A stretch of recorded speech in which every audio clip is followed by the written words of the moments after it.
بسم اللہ والصلاة والسلام علی رسول اللہ اما بعد قال النبی صلی اللہ علیہ وسلم فمن رأى منکم منکرا فلیغیرہ بیدی ومن لم یستطع فبلسانی ومن لم یستطع فبقلبی وذلک اضعف الایمان۔ یہ حدیث پاک ہے اور اس کے اندر جناب محمد رسول اللہ صلی اللہ علیہ وسلم نے یہ ارشاد فرمایا کہ ہر مسلمان، ہر مومن شخص کہیں پر بھی کسی حال میں بھی کوئی برائی دیکھے تو اس برائی کو اپنے ہاتھ سے روکنے کی اگر استطاعت رکھتا ہو تو ہاتھ سے برائی کو روک دے، اور اگر ہاتھ سے روکنے کی طاقت نہیں رکھتا ہو تو پھر اس کو جو ہے اپنی زبان سے اگر روک سکتا ہو تو زبان سے روک دے، اور اگر زبان سے بھی نہیں روک سکتا ہو تو کم سے کم اس برے کام کو اپنے دل میں برا سمجھے کہ یہ برائی ہے، یہ نہیں ہونی چاہیے۔ اور پھر آپ صلی اللہ علیہ وسلم نے ارشاد فرمایا کہ اگر دل میں برا سمجھ لیا تو یہ ایمان کا سب سے کمزور درجہ ہے، ورنہ سب سے بڑا درجہ تو یہ ہے کہ کوئی اگر ظلم کہیں دیکھ رہا ہے، کوئی گناہ کرتے کسی کو دیکھ رہا ہے تو یہ ہونا چاہیے کہ فوراً اس کو ہاتھ سے روک دے۔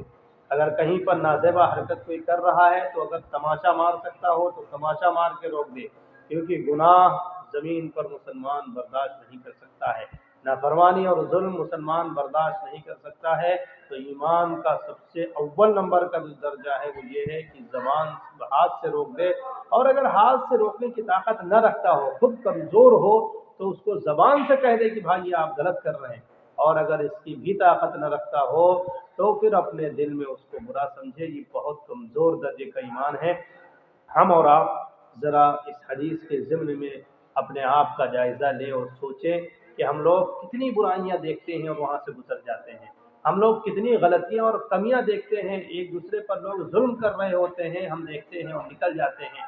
اور اپنے گھر میں ہی دیکھتے ہیں چھوٹا بھائی بڑے بھائی کو مار رہا ہے، اور چھوٹی بہن بڑی بہن کو مار رہی ہے، یا کوئی ایسے موبائل میں ایسے غلط فحش جو ہے ویڈیو وغیرہ دیکھتے ہیں بچے، لیکن ہم ان کو منع نہیں کر پاتے ہیں۔ دوستو، ہمارا فرض ہے، اس کے بارے میں ہم سے سوال کیا جائے گا، ورنہ ہم سے اگر سوال کیا گیا اور ہم جواب نہ دے پائے تو یقیناً اللہ تبارک و تعالی ہر طرح سے ہم سے پوچھ فرمائے گا، اور پھر ہماری پکڑ فرمائے گا اور یہ ارشاد فرمائے گا کہ ہم نے تمہارے اندر یہ صلاحیت دی تھی، تم نے کیوں یہ ظلم نہیں روکا؟ ہم نے تمہارے اندر ایمانی طاقت دی تھی، تم نے اپنی ایمانی طاقت کے وجہ سے کیوں یہاں پر تم نے ظلم کو نہیں روکا؟ کہ یہ گناہ ہو رہا تھا، یہ نافرمانی ہو رہی تھی، یہ برائی ہو رہی تھی، ایک بھائی ماں کو گالیاں دے رہا ہے تو دوسرا بھائی منع نہیں کر رہا ہے، ایک بھائی ماں بہن کو ستا رہا ہے، دوسرا بھائی منع نہیں کر رہا ہے، یہ بہت ہو رہا ہے، اور معاشرے میں بہت زیادہ نوجوان طبقے کے اندر یہ چیز پائی جا رہی ہے۔ دوستو، ہم سب اس حدیث کے ضمن میں اپنے آپ کا جائزہ لیں اور سوچیں کہ ہمارے اندر یہ برائی کہاں سے آئی اور یہ برائی کیسے ختم ہوگی، تو اپنے معاشرے سے اس برائی کو نکالنا ہم لوگوں کے لیے واجب اور ضروری ہے، تاکہ اس حدیث کے ضمن میں ہم لوگ آئیں اور جناب محمد رسول اللہ صلی اللہ علیہ وسلم کی بتائی ہوئی حدیث میں ہم لوگ بھی شامل ہو جائیں۔ اللہ تعالی ہم سب سے خوش ہو جائے گا۔ ہم دعا کرتے ہیں اللہ تعالی اس حدیث پاک پر عمل کی توفیق ہمیں بھی اور آپ حضرات کو بھی نصیب فرمائے۔ آمین۔ وآخر دعوانا الحمدللہ۔